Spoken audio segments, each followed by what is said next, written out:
하나님의 말씀은 누가복음 10장 25절에서 37절의 말씀입니다. 신약성경 110페이지쯤에 있는 누가복음 10장 25절로 37절의 말씀을 한 절씩 교독하여 읽겠습니다. 하나님의 말씀입니다. 어떤 율법교사가 일어나 예수를 시험하여 이르되 선생님, 내가 무엇을 하여야 영생을 얻으리이까?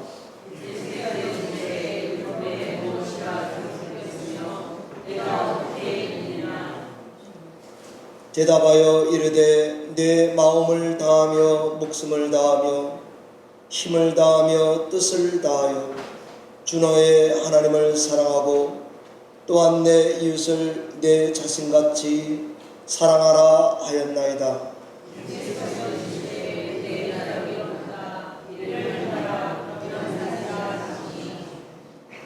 그 사람이 자기를 옳게 보이려고 예수께 여짜오되 그러면 내 이웃이 누구니까?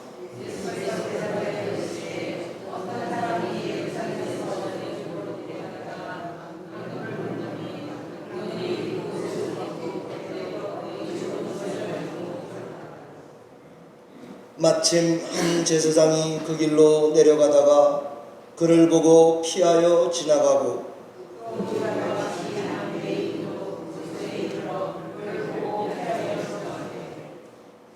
어떤 사마리아 사람은 여행 중 거기 이르러 그를 보고 불쌍히 여겨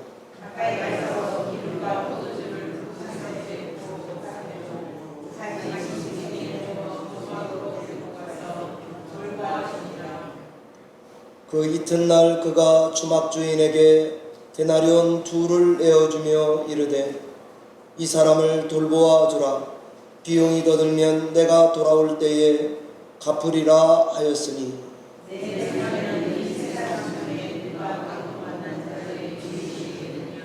같이 읽습니다. 이르되 자비를 베푼 자니이다. 예수께서 이르시되 가서 너도 이와 같이 하라 하시니라. 아멘.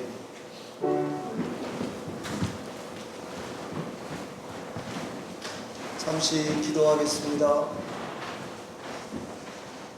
살아계신 하나님 아버지, 이 복되고 복된 예배 시간을 통해 우리의 눈과 귀가 열리는 시간 되게 하시고 기도의 문이 활짝 열리게 하시며 우리 머리 위에 하늘이 열리는 시간 되게 하시고 우리의 심령이 하나님께 집중하는 복된 예배가 되게 해 주시옵소서. 우리 모두에게 거룩한 옷을 입혀주시는 옷 갈아입는 시간이 되게 하여 주시옵소서. 예수님의 이름으로 기도하옵나이다.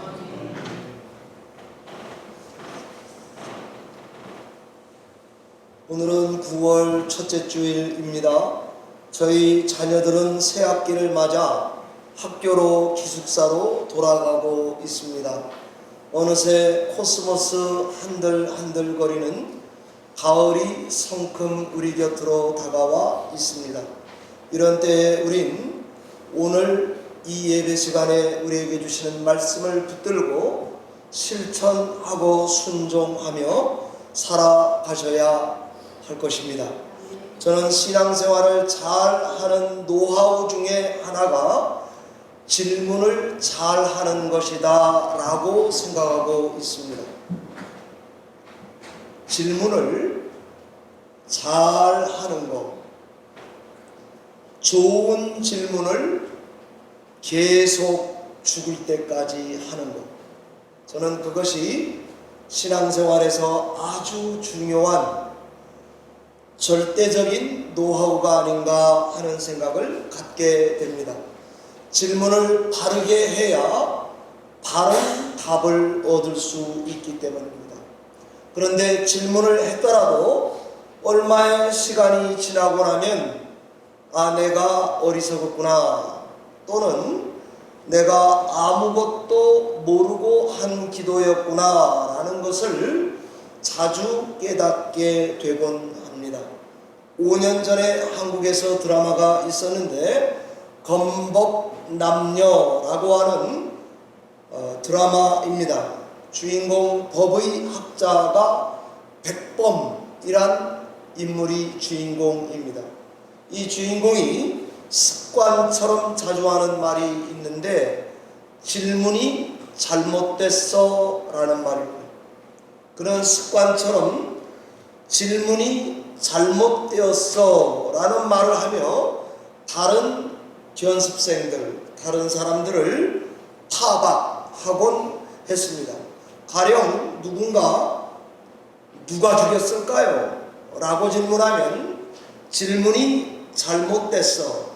그게 아니라 왜 죽였을까요? 라고 물어야지 라고 타박하곤 했습니다. 신앙인들도 좋은 질문, 바른 질문을 해야 좋은 답, 바른 답을 얻을 수가 있습니다. 우리도 때때로 신앙하며 하나님께 우리 마음의 저 밑바닥으로부터 나만의 질문을 할 때가 있습니다. 하나님, 왜 나에게 저런 인간을 평생 붙여주십니까? 하나님, 왜 하필 내가 싫어하는 사람을 자꾸 만나게 하십니까? 하나님, 왜 내가 원치 않는데도 불구하고 그 삶으로 나를 자꾸 이끌고 가십니까? 라는 식의 질문들입니다. 성경에도 우리처럼 질문이 잘못되었던 경우가 있습니다. 아벨을 죽인 후에 하나님이 가인에게 나타나 질문했을 때에 가인이 하나님께 이렇게 말했습니다. 내가 내 동생을 지키는 자입니까? 하박국 선지자나 시편 73편의 아삽이라고 하는 신앙인은 이렇게 물었습니다. 어찌하여 못된 인간들이 잘 먹고 잘 삽니까?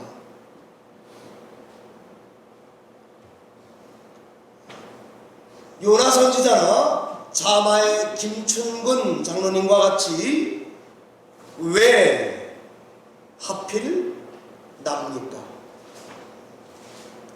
시편 22편에 다윗이나 겟세마네에서 씨름하시는 예수님처럼 어찌하여 나를 버리셨나이까? 이런 모든 대부분의 질문들은 잘못된 질문입니다. 이런 경우 하나님의 답변을 들어보고 나면 내가 잘못되었구나, 하나님이 옳으시구나 알게 됩니다. 그럼 좋은 질문은 뭡니까? 마태복음 16장 14절과 같이 너희는 나를 누구라 하느냐 라든지 요한복음 5장 6절과 같이 너 낳고자 하느냐 라든지 요한복음 21장 15절과 같이 이 사람들보다 나를 더 사랑하느냐 식입니다. 하나님이 언제나 좋은 이유가 있다면 우리의 잘못된 질문에도 하나님은 언제나 바른 답을 해 오시기 때문입니다. 뿐만 아니라 하나님의 좋은 질문을 따라서 답하는 훈련을 하다 보면 언제나 우리는 올바른 신자 그리고 은혜의 자리로 인도받게 됩니다. 오늘 성경 본문에서도 한 율법사가 예수님께 물었습니다. 내가 무슨 선한 일을 하여야 영생을 얻나요?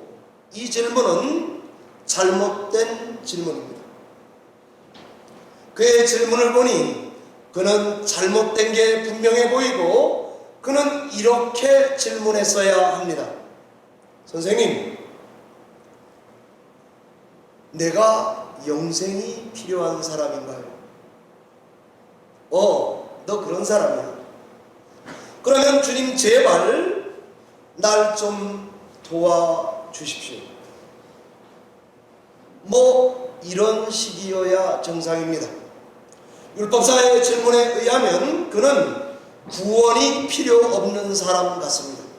왠가 하면 이미 자기는 구원 얻은 사람이다 라고 자신을 보고 있고 영생을 어떻게 쟁취할 수 있는가 라고 묻고 있기 때문입니다.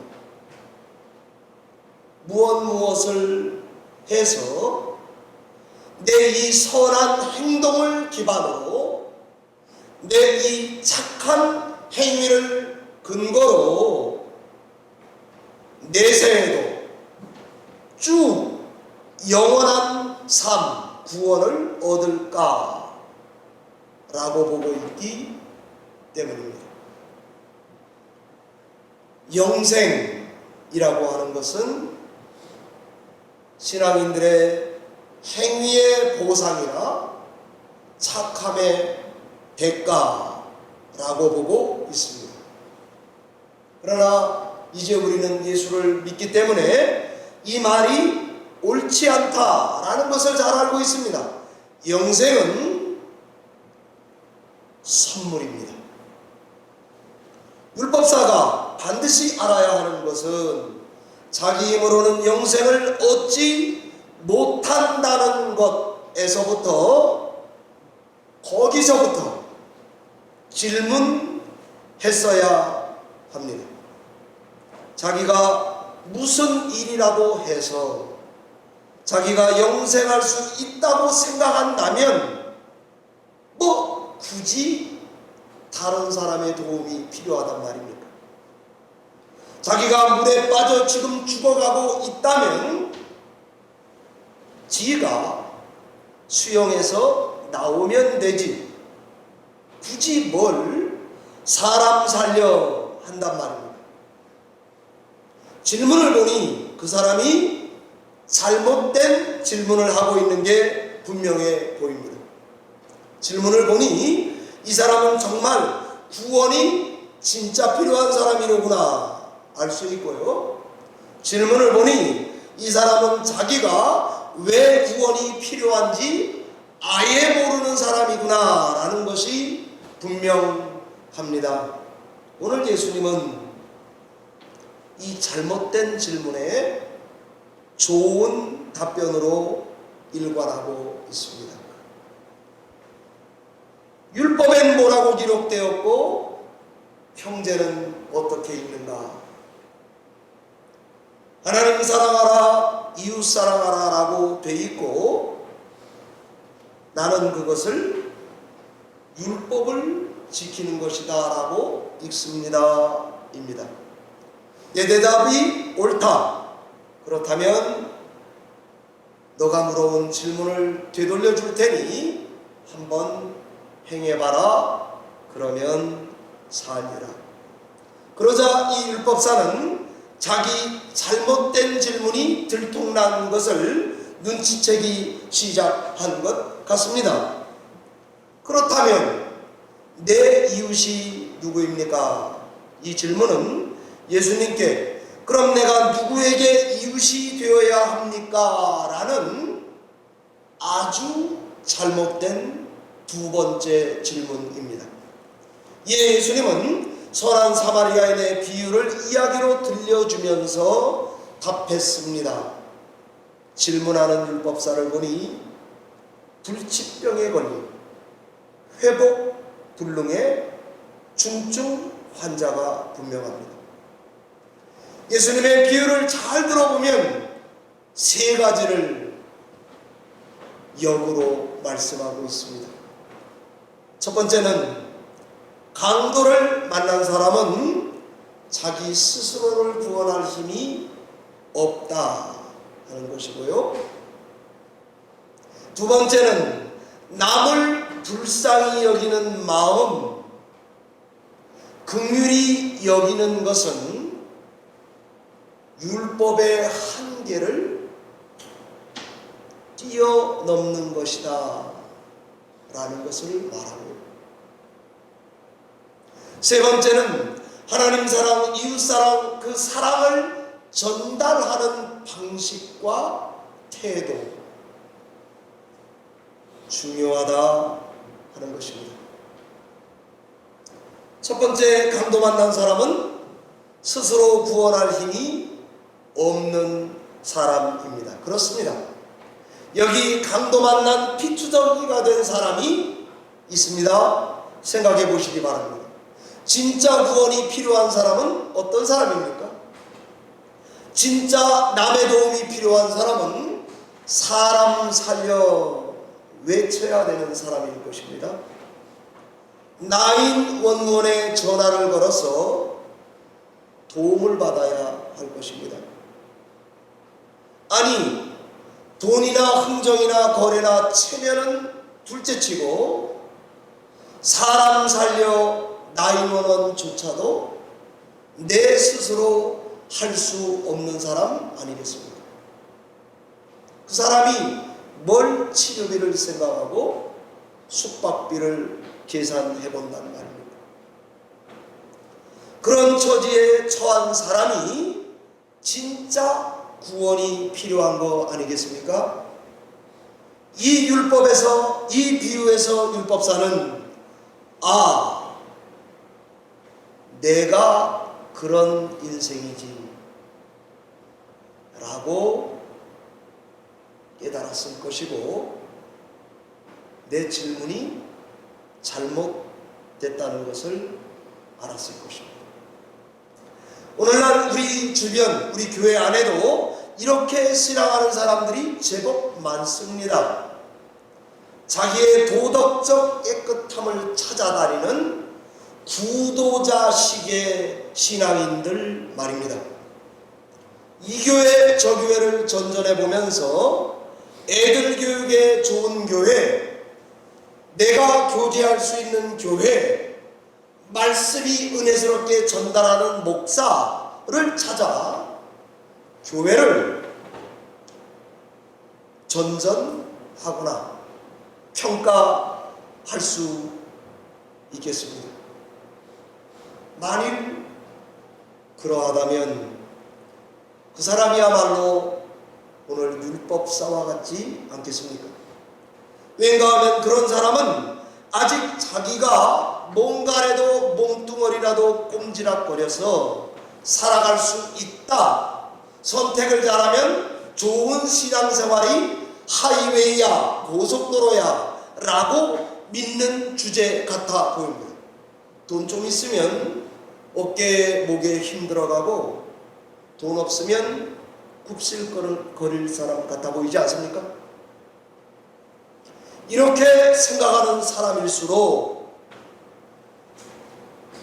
그리스도께 나와서 어떻게 영생을 얻습니까? 라는 질문은 잘못된 질문입니다. 나는 하나님 앞에 구제 불능입니다 에서 시작해야 좋은 질문입니다. 두 번째, 불쌍히 여김은, 남을 긍휼히 여기는 마음은 율법의 한계를 넘어서는 것입니다. 우리는 이게 별로 귀한 줄 잘 모릅니다. 율법사가 누가 내 이웃입니까? 라고 묻는 질문은 자기의 이 질문에 예수님이 어떤 답을 내놓기만 해봐라, 그러면 내 그 답변을 근거로 내가 열심을 내서 지켜서 영생이라는 것을 쟁취해보겠다는 아주 자기 주장이 강한, 자기의 의가 삶의 동기가 되어 있는 주제 파 못하는 신자 아니겠습니까? 신앙생활에 왜 열심인가? 왜 믿는가? 사람들 앞에 자기 자랑하고 싶어서라든지 나의 의로움을 하나님은 두 번째고 사람이 좀 알아줬으면 하는 것을 증명해야 인정에 목말라서 신앙한다면 율법사입니다. 비유 속에 나오는 제사장이나 레위인은 글자로 기록된 책만 생각해온 사람들입니다. 지나치게 책 율법의 요구사항에 집착하다가 내가 한 인간으로서 무슨 일을 해야 될지 의무를 발견하지 못한 것입니다. 이 율법사는 비유를 듣다가 기록에는 해박해요. 그걸 지키고 행하는 것에 꽂혀서 신앙하다 보니까 피투성이가 된 사람을 봐도 불쌍히 여길 수가 없습니다. 진정으로 남을 불쌍히 여긴다면 이야기 속 사마리아 사람처럼 강도 만난 자를 불쌍히 여겼을 것입니다. 이슬람이냐 따지지 않았을 것입니다. 흑인이냐 백인이냐 따지지 않았을 것입니다. 한국인이냐 이국 사람이냐 간첩이냐 따지지 않았을 것입니다. 오늘 이야기 속 사마리아인은 강도 만난 자를 불쌍히 여겼습니다. 가까이 갔습니다. 비싼 기름 포도주로 상처를 어루만졌습니다. 자기 소유의 벤츠 짐승에 태웠습니다. 주막으로 데리고 가서 부디 돌보아 달라고 부탁했습니다. 하루를 그 주막에서 같이 자고 이튿날에 혹시 돈이 더 들면 내가 갚겠으니 이 사람을 부탁하오 말했던 것입니다. 비유가 다 끝나고 나서 예수님이 율법사에게 확인차 질문을 했습니다.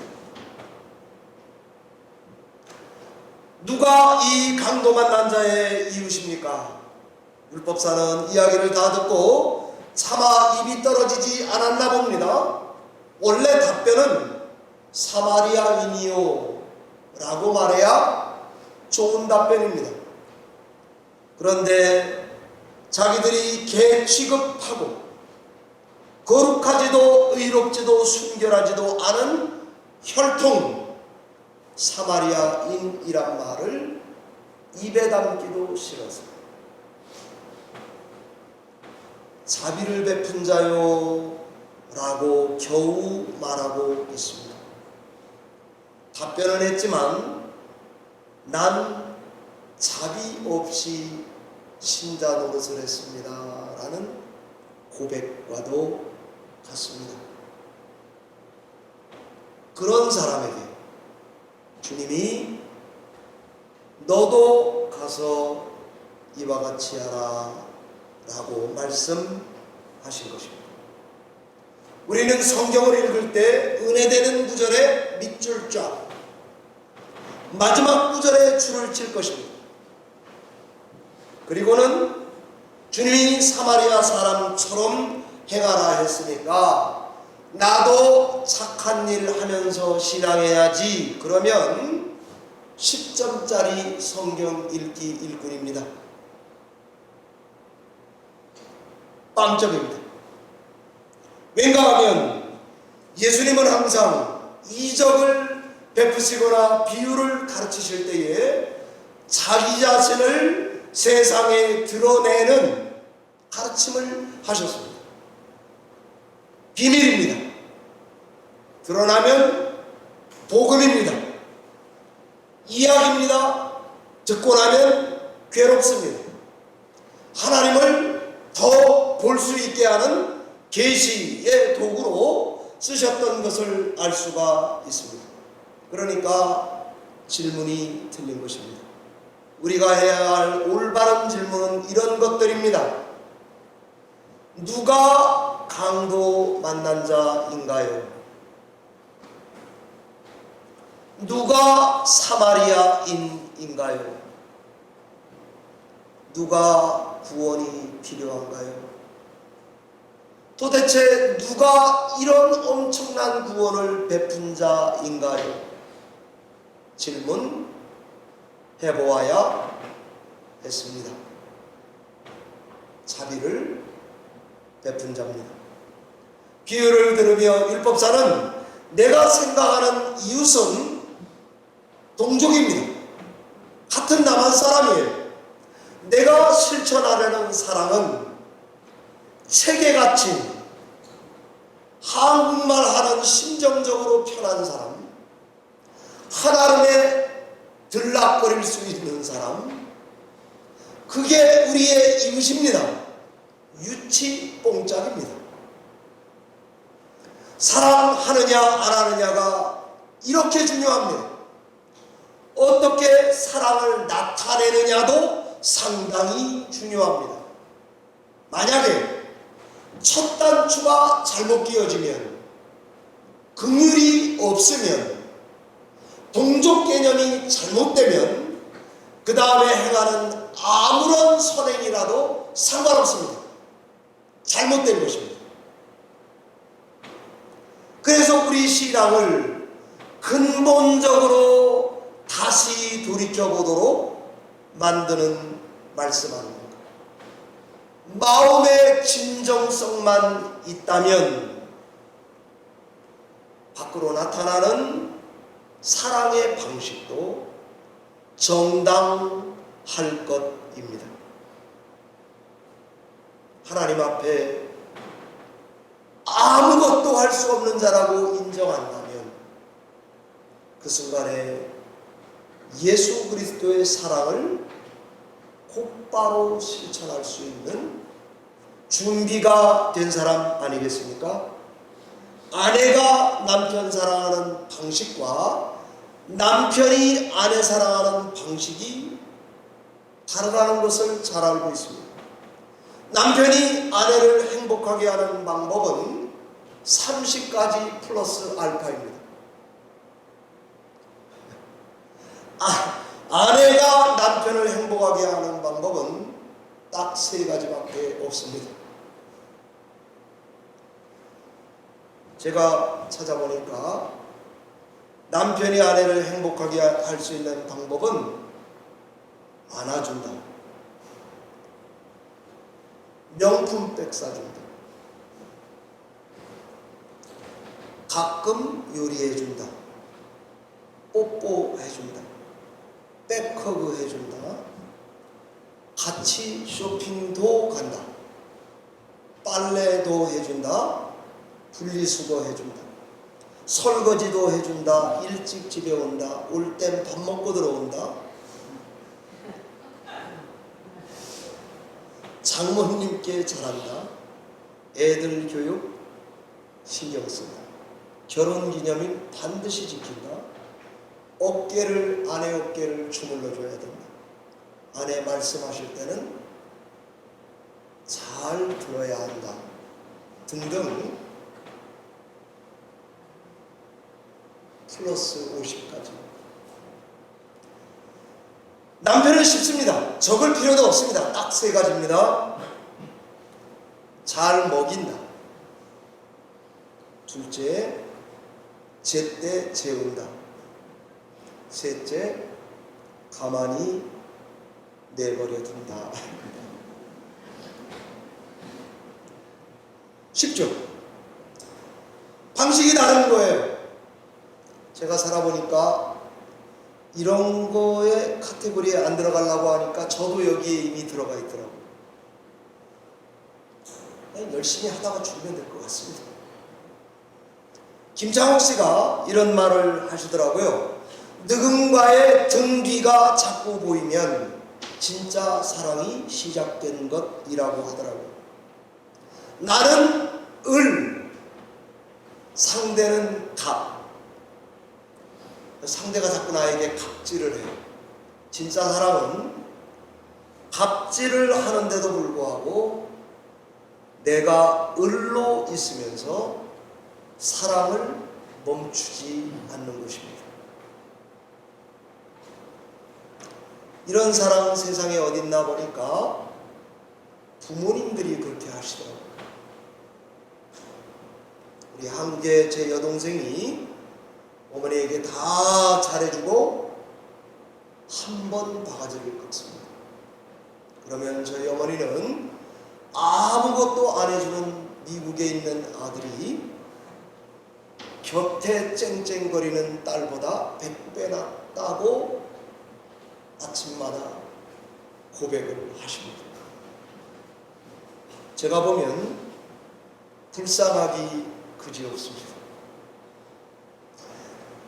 오늘 우리가 읽은 이 말씀은 율법사야 내가 무슨 선한 일을 해서 구원을 받는 게 아니야.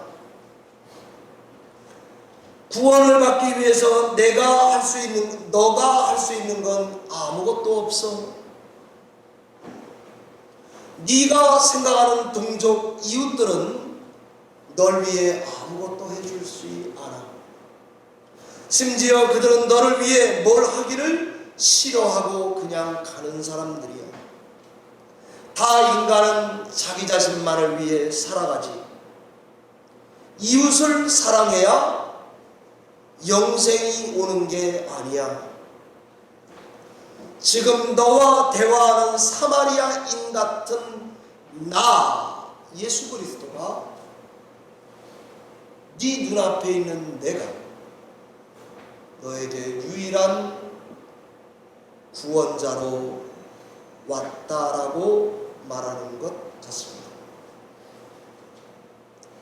한 번만 예수님께 나아가는 것이 아니고 그분께 일생을 나아가는 훈련, 계속 나아와라, 돈 없이 와라, 그리고 값없이 와라 라는 초대를 받고 그분께 그 다음에 질문해 보시면 어떻겠습니까? 모든 사람에게 유일한 이웃은 예수님밖에 없습니다. 그분만이 절대 절망에서 유일한 사마리아인 같은 구원자가 되는 줄 믿습니다. 말씀을 맺겠습니다. 여러분은 난 진짜 구원이 지금 필요해 라고 생각하고 주님께 나아오셨습니까? 아니면 영생의 길을 찾아 이 방식 저 방식 기웃거리며 신앙하고 계십니까? 우린 과연 우리 자신이 강도 만난 자와 같다고 인정하십니까? 아니면 율법사처럼 선행을 하고 싶어하고 그 공로로 인정의 욕구를 만족해가면서 그 끝은 영생이라고 착각하고 있습니다. 누가 나의 진정한 이웃이라고 생각합니까? 자식이라고 생각하십니까? 아니면 돈입니까? 주변을 보니 그렇지도 않습니다. 아니면 건강만 하면 된다고 생각해서 9988234가 삶의 목표입니까? 99세까지 팔팔하게 살다가 2, 3일 앓다가 4일 만에 죽는 겁니까? 우리는 오늘 주님의 이 누가복음 10장의 말씀을 받고는 내가 누구에게 찾아 나가고 있는지, 그분에게 내 신앙 송두리째를 맡기고 있는지 다시 한번 매달려야 합니다. 기도해야 합니다. 그리고는 도움을 청해야 합니다. 골방에 들어가서 문을 닫아야 합니다. 그리고는 내 마음속 저 밑바닥에부터 올라오는 질문을 가지고 좋은 질문을 하셔야 되고 좋은 답변을 들어야 할 것입니다. 나의 참 이웃으로 오신 주님을 그렇게 영접하셔야 합니다. 그러면 주님은 다른 질문에 대한 다른 답변을 해 주실 것입니다. 바로 그 자리에서만이 성도들의 삶에 참된 지혜와 능력, 하늘의 신령한 은사를 끌어다 쓰는 신자로 살아가게 될 줄 믿습니다. 이 믿음을 꼭 날마다 확인하셔서 사람 때문에 상처받지 말고요, 길 잃어버려서 왔다 갔다 하지 말고요, 우리 아까 장로님 기도에 제가 은혜가 되는데, 슬픔도 고독도 넘어선 하나님이 주시는 은혜로 충분합니다. 내 아버지 집에 문지기도 좋습니다. 이렇게 신앙의 풍성함을 누리지 않으면 여러분과 저의 신앙생활은 고된 것입니다. 하나님께서 이런 은혜를 오늘 예배에 참여한 모든 성도들에게 내려주시기를 바랍니다. 기도하겠습니다. 살아계신 하나님 아버지, 귀한 말씀을 저희에게 들려주시고 사마리아인과 같은 예수 그리스도의 도움만을 강청하게 하시니 감사합니다. 사람이 줄 수 없는 것을 하나님은 반드시 주시는 줄 알고 그것을 받아 너도 가서 이와 같이 하라, 자비를 베푸는 삶, 그리스도를 나타내는 삶, 하나님의 영광의 빛으로 전철된 신앙인의 삶을 살 수 있도록 은혜 베풀어 주시옵소서. 주께 의지하옵고 예수님 이름으로 감사하며 기도하옵나이다.